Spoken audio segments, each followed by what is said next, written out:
வணக்கம். இன்றைக்கி foodie வாட்சில் crispy bananas எப்படி செய்யுதுன்னு பார்க்க போகிறோம். வாங்க வீடியோக்குள்ளே போகலாம். தேவையான பொருட்கள்: 1 கப்பு அரிசி மாவு, பச்சரிசி மாவு, அதுக்கப்புறம் 2 வாழைப்பழம். நீங்கள் நல்ல ஸ்வீட்டாக இருக்க வாழைப்பழத்தினா நல்லாயிருக்கும். நான் வந்து நாட்டு பழம் தான் எடுத்திருக்கேன். 1/2 கப்பு வெல்லம்,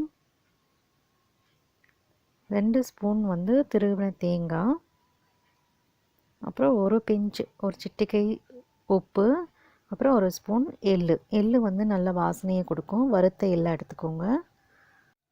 ஒரு பாத்திரத்தில் 1/2 கப்பு வெல்லம் போட்டு 1 கப் அளவுக்கு தண்ணி சேர்த்துக்கலாம். இதில் 1 கப் தண்ணி சேர்த்துச்சு ஸ்டவ்வை வந்து நல்லா சிம்மில் வச்சுருங்க.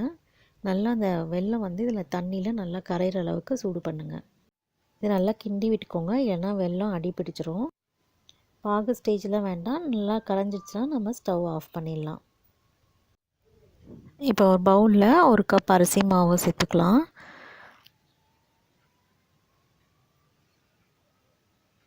ஒரு சிட்டிகை உப்பு சேர்த்துடலாம். உப்பு எதுக்கு சேர்க்குறோன்னா, வெல்லம் சேர்க்கும் போது உப்பு சேர்த்தோம்னா சுவை இன்னும் அதிகரிக்கும். அதனால் உப்பு சேர்க்குறோம். கொஞ்சமாக சேர்த்துக்கோங்க, நிறைய இருந்துச்சுன்னா உப்பு கரிக்கும். ஒரு 2 ஸ்பூன் திருவின தேங்காய்,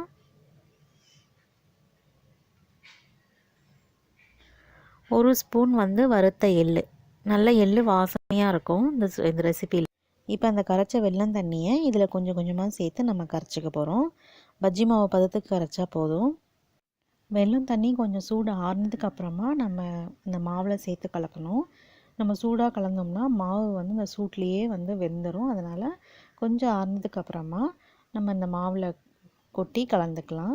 நல்லா பஜ்ஜி மாவு பதத்துக்கு நல்லா கரைச்சி வச்சுக்கோங்க. நல்லா கட்டி இல்லாமல் கரைச்சி வச்சுக்கோங்க.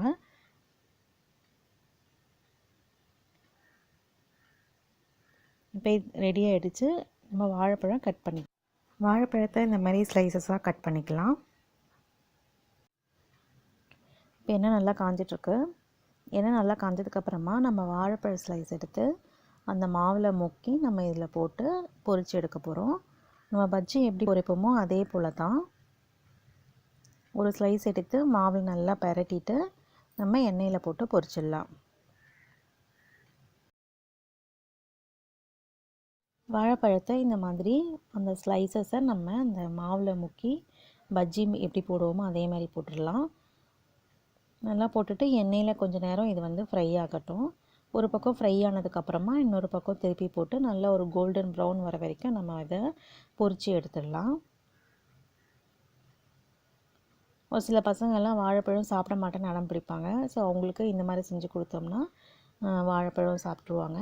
நான் வந்து நாட்டுப்பழம் எடுத்திருக்கேன். நீங்கள் ஏதாவது ஒரு பச்சை வாழைப்பழம், இல்லை மஞ்சள் வாழைப்பழம், பூம்பழம், கற்பூரவல்லி, இந்த மாதிரி எந்த வாழைப்பழம் வேணாலும் செய்யலாம். இது நாட்டுப்பழங்கிறதுனால கொஞ்சம் புளிப்பாக இருக்கும். வாழைப்பழத்து நடுவில் புளிப்பு சுவை தெரியும்.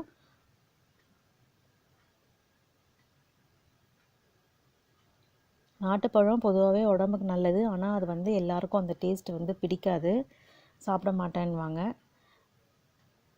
அதனால் இந்த மாதிரி ஃப்ரை பண்ணி கொடுக்கும்போது எந்த வாழைப்பழமாக இருந்தாலும் உள்ளே போயிடும்.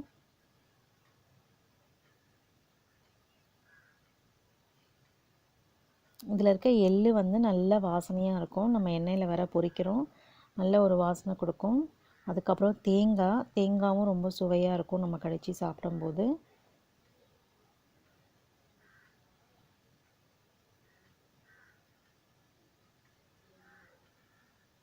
நல்லா கொஞ்சம் திருப்பி போட்டு நல்லா வேக வச்சுட்டு நம்ம இதை எண்ணெய் வடித்து எடுத்துடலாம்.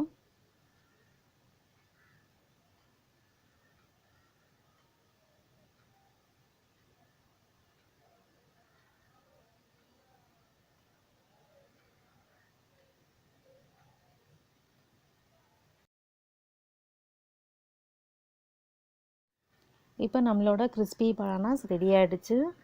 நல்ல ஒரு கோல்டன் ப்ரௌன் கிடச்சிருக்கு. சூப்பராக இருக்குது பார்க்கும்போதே. அங்கங்கே எள்ளு தெரியுது. நம்மளோட கிறிஸ்பி பனானாஸ் ரெடி ஆகிடுச்சு. நீங்களும் ட்ரை பண்ணி பார்த்துட்டு எப்படி இருந்தது சொல்லுங்கள். கண்டிப்பாக இந்த வீடியோ உங்களுக்கு பிடிச்சிருக்கும்னு நினைக்கிறேன். நன்றி.